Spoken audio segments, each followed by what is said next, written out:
Speaker Pelosi, you resisted calls for the impeachment of President Bush in 2006 and President Trump following the Mueller report earlier this year. This time is different. Why did you oppose impeachment in the past? What's behind the words? What's there? And a lot of people, the rap on Biden has always been, it's just a circus.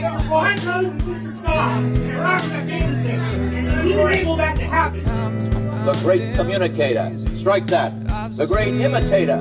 This country has socialism for the rich, rugged individualism for the poor. I knew there were no nuclear weapons in Iraq. Is raising the minimum wage to $15 an hour a radical idea?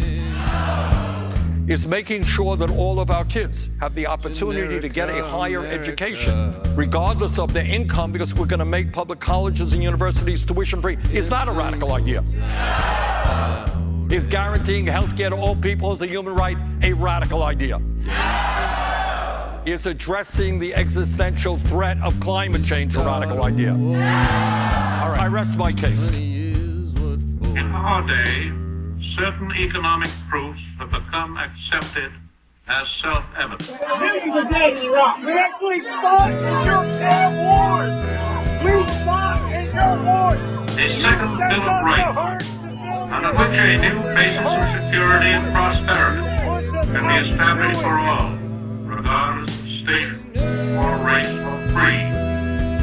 Among these are the right to a useful and remunerative job, the right to earn enough to provide adequate food and clothing and recreation, the right of every businessman, large and small, to trade in an atmosphere of freedom, freedom from unfair competition and domination by monopolies at home or abroad, the right of every family to a decent home, the right to adequate medical care, and the opportunity to achieve and enjoy good health, the right to adequate protection from the economic fears of old age, sickness, accident, and unemployment, the right to a good education.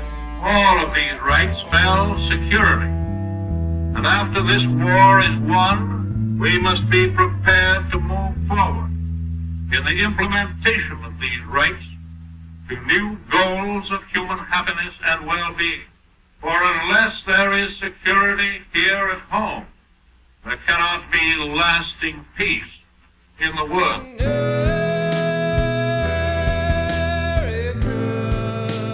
In England, the entire cost of medicine for people of all ages, all of it, doctors, choice of doctors, hospitals, from the time you're born to the time you die, are included in a government program. The fact of the matter is that what we are now talking about doing, most of the countries of Europe did years ago. We are behind every country pretty nearly in Europe in this matter of medical care for our citizens. You have stolen my dreams and my childhood with your empty words. People are suffering. People are dying. We are in the beginning of a mass extinction, and all you can talk about is money and fairy tales of eternal economic growth. How dare you? You say you hear us and that you understand the urgency. But no matter how sad and angry I am, I do not want to believe that. Because if you really understood the situation and still kept on failing to act, then you would be evil. If somebody wants to make a case, you bring it forward. Let's go on the record. They talked about 40 Democrats. 21 of those were people that I spent $100 million to help elect. All of the new Democrats that came in, put Nancy Pelosi in charge, and gave the Congress the ability to control this president, I got them. Who funded Lindsey Graham's campaign for re-election last time?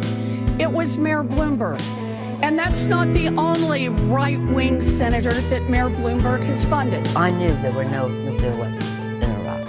It just wasn't there. They had to show us. They had to show the gang of four all the intelligence they had. The intelligence did not show that was the case. So I knew it was a misrepresentation to the public. But having said that, it was in my view, not a grounds for impeachment. They won the election. they made a representation, and to this day, people think that that it was the right thing to do.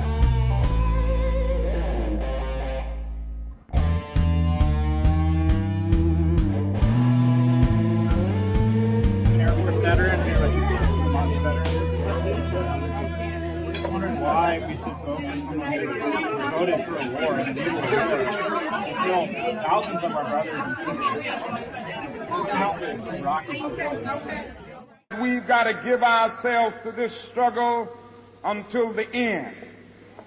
Nothing would be more tragic than to stop at this point.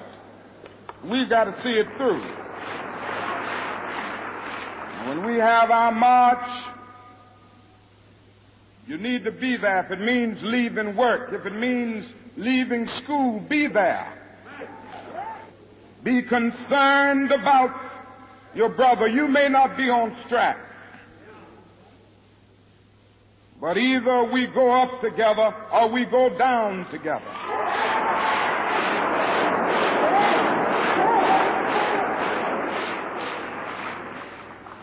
Let us develop a kind of dangerous unselfishness